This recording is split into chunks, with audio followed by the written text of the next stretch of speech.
Bismillahirrahmanirrahim. Assalamualaikum warahmatullahi wabarakatuh. Perkenalkan, saya Faradila Nuri Klima. Sini saya akan memenuhi tugas pada mata kuliah manajemen perubahan.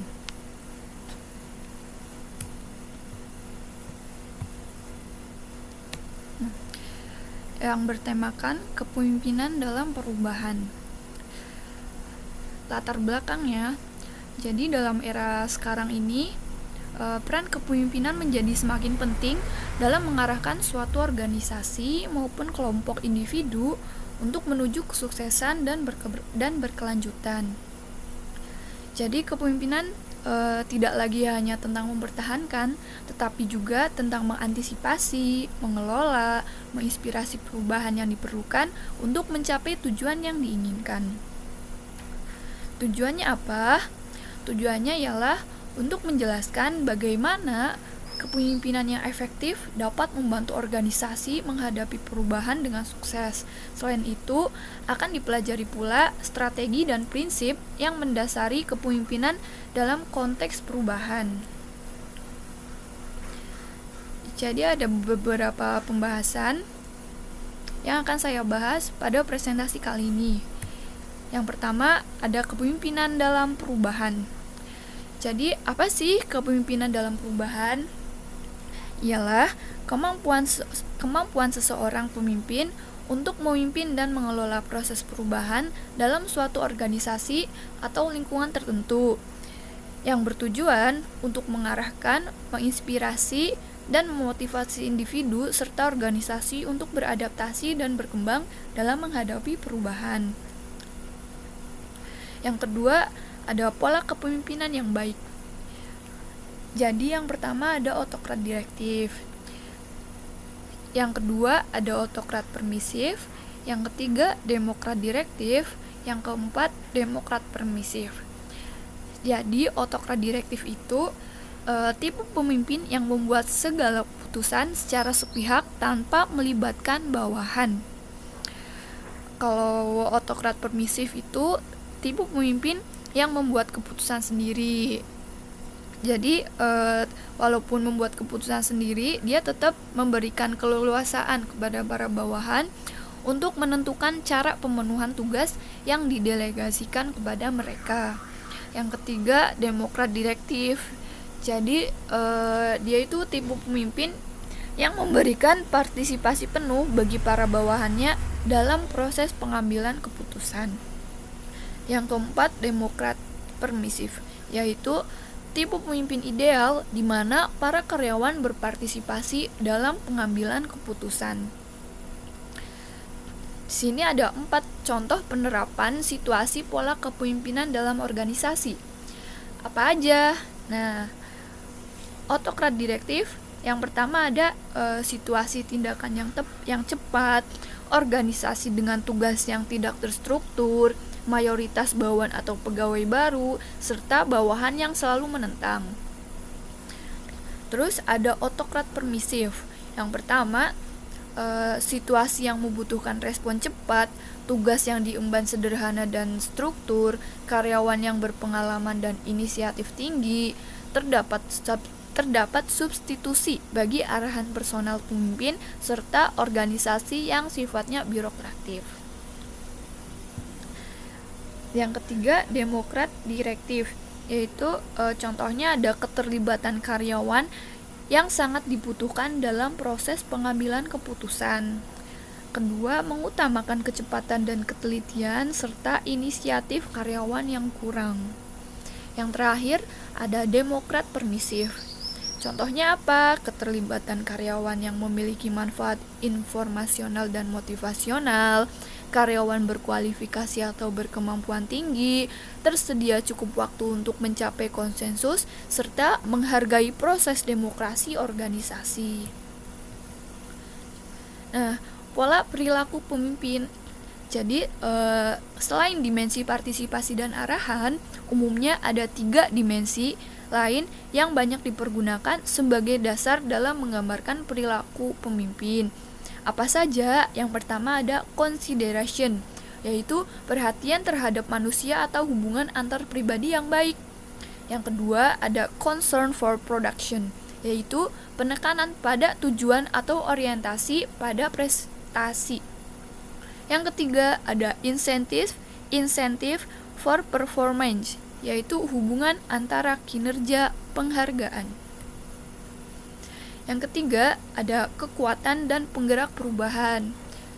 Apa maksudnya? Jadi menurut Hussey, terdapat 6 faktor yang menjadi pendorong bagi kebutuhan akan perubahan. Apa saja? Yang pertama, ada perubahan teknologi yang terus meningkat, persaingan semakin intensif dan menjadi lebih global, pelanggan semakin banyak tuntutan, profil demografis negara yang berubah, privatisasi bisnis milik masyarakat yang berlanjut, serta pemegang saham meminta lebih banyak nilai. Bagaimana sih cara pengefektifan kekuatan perubahan? Jadi yang pertama ada controlling change leadership style, yaitu harus terpenuhi 4 variabel. Apa saja 4 variabel itu? Ada pemimpin yang karismatik, organisasi dalam krisis, paham urgensinya itu yang seperti apa, serta percaya dan mengikuti pemimpin. Yang kedua ada facilitating change leadership style. Jadi facilitative change leader ini menggunakan model proses perubahan komprehensif dengan mendesain proses perubahannya lebih dahulu. Dan yang ketiga ada self-organizing change leadership style, yaitu leader tidak menggunakan metodologi terstruktur, tetapi membiarkan proses transformasi mengorganisasi diri. Nah, di sini ada tindakan-tindakan kepemimpinan dalam perubahan. Yang pertama, ada akselerasi di masa depan. Contohnya seperti apa sih? Jadi, kayak inovasi teknologi yang terus berkembang dengan cepat, interkoneksi global yang semakin erat, ketergantungan yang semakin besar pada infrastruktur digital, serta perubahan dalam kebijakan pemerintah. Yang kedua ada pemimpin dalam pusaran perubahan. Apa aja sih contohnya? Seperti visi misi yang jelas, keterbukaan dan kejujuran, kemampuan adaptasi, kemampuan untuk memotivasi, serta kemampuan untuk memimpin. Jadi dengan memadukan kualitas-kualitas tersebut, pemimpin dapat memainkan peran yang sangat penting dalam membimbing organisasi ataupun masyarakat melalui masa perubahan yang tidak pasti dan yang menantang. Serta yang ketiga, langkah memimpin perubahan. Apa aja sih langkah-langkah dalam memimpin perubahan? Seperti yang kalau yang saya tangkap itu seperti membuat kasus untuk perubahan. Seperti yang kedua, membuat rencana tindakan. Jadi itu kayak pemimpin perlu mengembangkan rencana tindakan yang jelas dan terperinci untuk melaksanakan suatu perubahan. Terus ada komitmen pada komunikasi, terus mendorong inovasi dan pembelajaran. Oh ya, jadi pemimpin harus mendorong budaya inovasi dan pembelajaran di dalam suatu organisasi atau tim. Terus mengukur serta mengevaluasi. Jadi dengan mengambil poin-poin tadi, seorang pemimpin dapat membantu memastikan bahwa perubahan yang dilaksanakan dengan efektif dan berdampak positif bagi organisasi maupun masyarakat. Yang keempat ada keseimbangan antara perubahan dan kontinuitas. Jadi itu ini tentang menemukan cara ya untuk mengintegrasikan inovasi dan perubahan dengan elemen-elemen yang stabil dan teruji dari organisasi atau sistem. Jadi ini tuh melibatkan nilai dari kedua aspek ya, yang mengelola secara seimbang untuk mencapai tujuan jangka panjang organisasi tanpa mengorbankan stabilitas atau inovasi. Jadi artinya itu organisasi perlu berubah untuk berkembang dan bertahan. Jadi mereka juga harus mempertahankan elemen inti yang sudah terbukti efektif dalam mencapai tujuan mereka. Yang terakhir ada meningkatkan kepuasan pekerja. Jadi itu seperti komunikasi yang terbuka, itu penting ya untuk meningkatkan kepuasan pekerja. Terus dukungan dan pelatihan, ada pengakuan serta penghargaan, serta ada fleksibilitas dan keseimbangan kerja. Nah, di sini ada peran atau fungsi kepemimpinan perubahan. Terdapat 8 peran ya yang saya ambil, yaitu yang pertama menciptakan interaksi kerja yang efektif, interaksi kerja yang baik. Yang kedua ada peran kepemimpinan dalam memberdayakan fungsi manajemen pada organisasi konvensional. Yang ketiga, peran kepemimpinan untuk memberi contoh pemimpin yang pada hakikatnya memiliki kemampuan untuk mempengaruhi anggotanya. Yang keempat, ada mempengaruhi orang lain. Yang kelima, pemimpin perubahan berperan dalam memanfaatkan dan mendayagunakan potensi-potensi yang terdapat dalam kerja tim. Yang keenam, peran kepemimpinan dalam mengambil keputusan. Yang ketujuh, menjadikan pemberdayaan sebagai way of life proses. Dan yang terakhir, membangun komitmen pemimpin berperan dalam menumbuhkan kepercayaan kepada para anggotanya. Nah, teori yang mengatakan munculnya seorang pemimpin ada 3. Yang pertama, teori genetis, yaitu pemimpin itu sebenarnya tidak dibuat, akan tetapi lahir. Jadi pemimpin oleh bakat-bakat alami yang luar biasa sejak lahirnya. Jadi secara filosofi teori tersebut menganut pandangan deterministis. Yang kedua ada teori sosial, yaitu menyatakan pemimpin itu harus disiapkan, dididik, dan dibentuk. Jadi tidak terlahir begitu saja. Setiap orang bisa menjadi pemimpin melalui usaha, penyiapan, serta pendidikan yang didorong oleh kemauan sendiri. Dan yang terakhir ada teori ekologis atau sintetis. Jadi itu ini gabungan antara teori genetis dan teori sosial.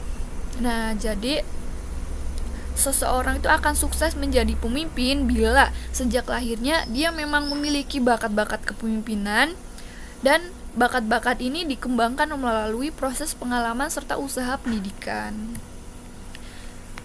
Nah, di sini ada kasus yang dapat diatasi karena contoh sistem kepemimpinan transformasional yang bagus dapat mempengaruhi hasil dari perubahan. Nah, jadi pada permulaan tahun 2020 sebelum wabahnya pandemi, banyak pihak meramalkan bahwa tahun tersebut akan menjadi periode pemulihan bagi ekonomi global. IMF bahkan memproyeksikan pertumbuhan dunia sebesar 3,3% melalui angka pertumbuhan ekonomi global pada tahun 2019 yang mencapai 2,9%. Meskipun pada realitasnya terdapat kerentanan terhadap berbagai dinamika ekonomi seperti penurunan produktivitas, praktik proteksionisme, dan konflik dagang. Namun, tidak ada yang menduga bahwa badai ekonomi akan muncul karena isu kesehatan. Nah, bagaimana cara mengatasinya? Yang pertama, ada pengaruh yang ideal, yang merujuk pada tindakan pemimpin untuk menyampaikan visi dan misi yang jelas kepada para bawahannya. Yang kedua, motivasi yang inspirasional. Jadi, melibatkan peran yang penting pemimpin dalam memotivasi bawahannya, memandangnya sebagai contoh yang baik, dan menggambarkannya sebagai sumber inspirasi. Yang ketiga, ada stimulasi intelektual, yaitu merujuk pada perilaku pemimpin yang meningkatkan kesadaran para pengikut tentang permasalahan dan mendorong mereka untuk melihat masalah dari sudut pandang yang berbeda. Dan yang terakhir ada pertimbangan individual. Nah, di sini kami mengambil contoh kasus dalam perusahaan CV Kairos Sukses Sejati. Jadi pada CV ini yang bergerak di bidang industri garmen, pada bagian operator produksi terlihat bahwa indikator kinerja dapat dilihat dari kualitas kerja dan kuantitas kerja, pengetahuan pekerjaan, kemandirian, kreativitas, kerjasama tim, kepribadian, serta kedisiplinan. Nah, rendahnya kinerja bagian operator produksi dapat dilihat dari data jumlah kesalahan produksi yang terjadi. Jadi data presensi ini menunjukkan bahwa selama bulan Januari sampai dengan Desember 2017, pada bagian operator produksi itu masih melakukan kesalahan dalam proses produksi. Nah, rendahnya kinerja karyawan berdasarkan indikator kualitas pekerjaan dapat dilihat dari masih adanya kesalahan produksi. Selain itu, rendahnya kinerja karyawan berdasarkan indikator ketepatan waktu dapat dilihat dari tindakan karyawan yang sering terlambat masuk kerja, sehingga proses produksi terganggu. Nah, kinerja karyawan dapat dinilai baik jika implementasinya sesuai dengan tujuan yang diinginkan, ataupun mampu memenuhi kebutuhan perusahaan. Nah, namun untuk menerapkan kinerja karyawan yang maksimal, kita perlu memperhatikan aspek yang mempengaruhi baik buruknya kinerja. Nah, perbaikan yang harus dilakukan pada variabel gaya kepemimpinan supervisor diperoleh bahwa skor terendah adalah indikator perhatian pada kenyamanan kerja bawahan. Nah, sehingga supervisor perlu meningkatkan perhatian mereka kepada para bawahan. Selain itu, perusahaan juga dapat memberikan berbagai macam pelatihan dan pengembangan kepada para supervisor terkhusus pada bagian operator produksi mengenai kepemimpinan serta keterampilan produksi. Nah, pada variabel lingkungan kerja diperoleh bahwa skor terendah adalah indikator suhu udara di tempat kerja, sehingga perusahaan perlu memperhatikan suhu di dalam ruang produksi. Terus, pada variabel kinerja diperoleh bahwa skor terendah adalah indikator kreativitas, sehingga perusahaan juga perlu memperhatikan kreativitas ataupun kemampuan dari para karyawan. Nah, perusahaan bisa saja memberikan pelatihan kepada karyawan tentang keahlian ataupun keterampilan pada bidang pekerjaan mereka agar mereka itu lebih menguasai bidang pekerjaannya. Kesimpulannya apa? Kesimpulannya itu pada gaya kepemimpinan supervisor itu sebenarnya sangat berpengaruh positif ya serta signifikan terhadap kinerja karyawan, terutama pada bagian operator produksi serta lingkungan kerja itu sebenarnya sangat berpengaruh ya serta signifikan terhadap kinerja karyawan, terutama pada bagian operator produksi. Nah, kesimpulannya apa? Kepemimpinan perubahan itu sebuah upaya ketua ataupun pemimpin untuk menciptakan sebuah perubahan dalam organisasi dari keadaan yang awalnya kurang baik nih menuju ke kondisi yang baik ataupun organisasi yang memang baik, namun beralih status menjadi yang terbaik. Jadi melalui pemberdayaan semua komponen agar memiliki rasa loyalitas bekerja terhadap organisasinya. Jadi setidaknya memiliki syarat integritas ya yang dipenuhi, seperti menyusun rencana, pengambilan keputusan, keahlian mempengaruhi, orientasi perubahan, dan kemampuan komunikasi. Jadi tanpa adanya hal-hal tersebut mustahil sih akan terciptanya organisasi yang saling menguntungkan, yang kokoh, sehat, serta mempunyai prospek yang jangka panjang. Nah, mungkin sekian saja presentasi yang dapat saya sampaikan. Kurang lebihnya saya mohon maaf. Terima kasih. Sekian dari saya.